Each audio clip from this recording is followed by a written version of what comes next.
programa de hoje, a conversão. Mahatma Gandhi, o grande líder hindu, recebeu um grupo de ministros cristãos logo cedo, às 6h30, depois do seu café da manhã de leite de cabra com pedaços de lima doce. Subiram ao balcão para uma conferência pessoal.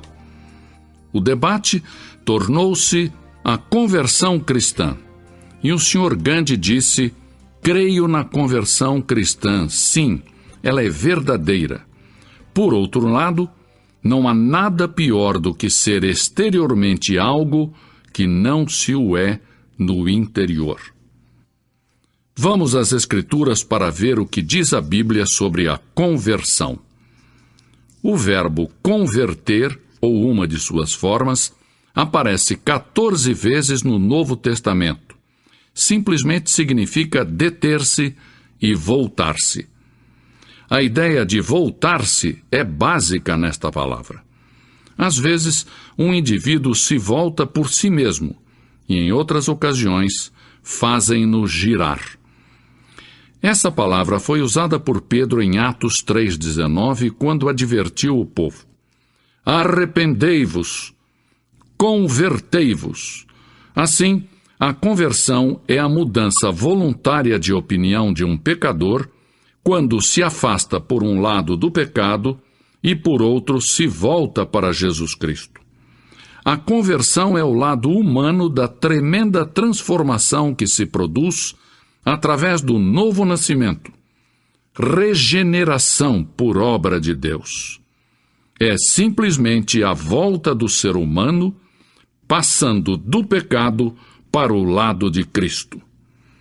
As Escrituras ensinam que Deus faz as pessoas voltarem-se para Ele, mas as Escrituras exortam também as pessoas para que elas mesmas voltem-se para Deus. Deus se apresenta como autor de um novo coração e de um novo espírito. Contudo, os seres humanos são ordenados a efetuar por si próprios um novo coração e um novo espírito. É o antigo paradoxo da graça e do livre-arbítrio. Ninguém pode se converter a não ser pela graça de Deus, porque somos demasiadamente fracos para voltarmos sozinhos sem ajuda, e somente o fazemos com algum estímulo proporcionado por algo exterior. Contudo, ninguém pode converter-se exceto com o consentimento da sua vontade, porque Deus não passa por cima das escolhas feitas pelos seres humanos.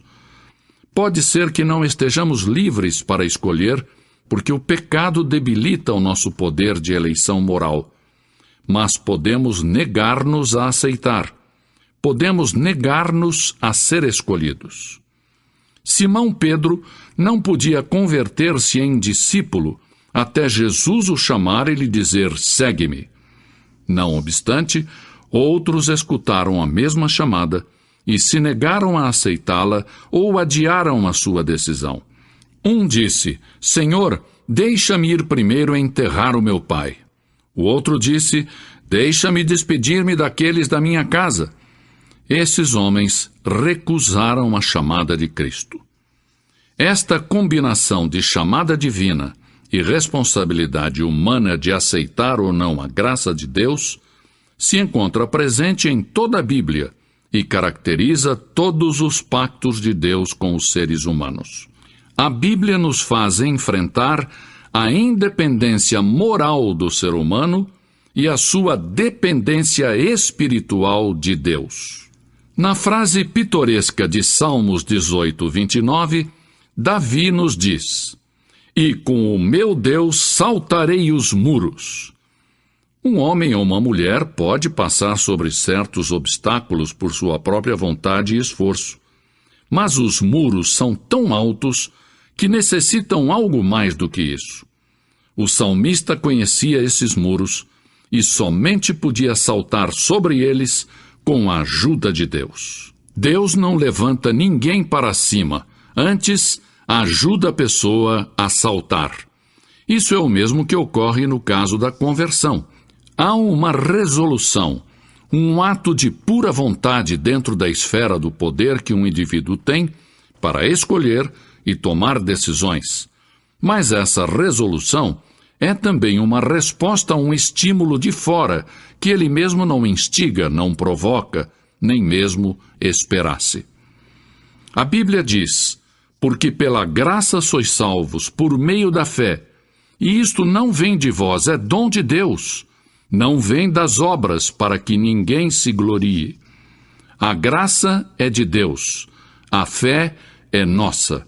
Deus nos deu o livre-arbítrio para escolher e a capacidade para crer e confiar. Conclusão: em cada conversão existem obras divinas e humanas, mas esta recíproca continua a ser um mistério. Tenho tido o privilégio de ver milhares convertendo-se a Cristo e, todavia, não entendo o mistério da graça de Deus e a fé dos humanos. Porém, sei que existe participação de ambos. Por um lado, Jesus diz em João 6,37: o que vem a mim, de maneira nenhuma o lançarei fora. E por outro lado, em João 6,44, ninguém pode vir a mim, se o Pai que me enviou não o trouxer. Eu estou convencido de que a Bíblia ensina a necessidade da conversão, e estou absolutamente seguro da minha própria conversão. Também estou convencido da certeza da conversão de milhares de pessoas em muitas partes do mundo. Muitas pessoas continuam frustradas, confundidas, vazias. Têm sentimentos de pecado e de culpa.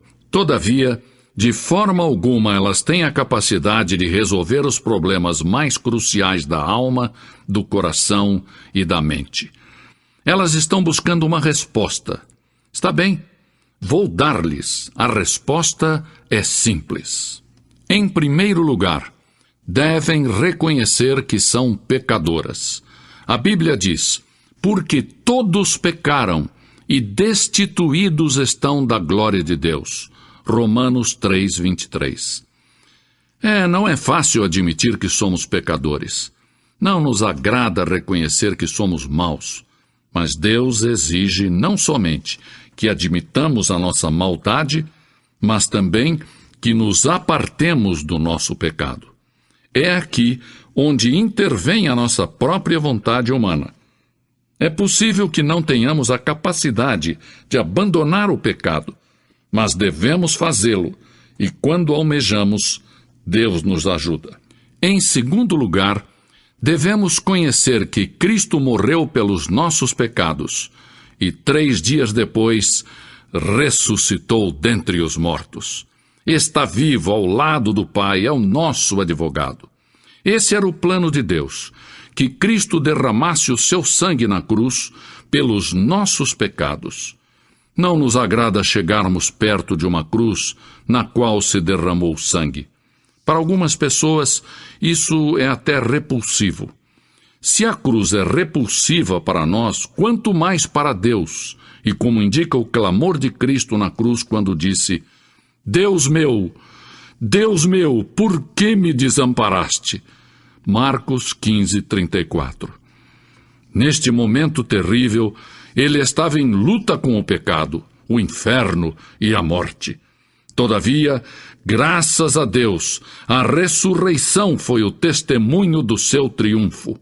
A cruz e o túmulo estão vazios, porque Cristo está vivo, é capaz de salvar perpetuamente, como diz em Hebreus 7:25, a quem deposita a sua confiança em Jesus.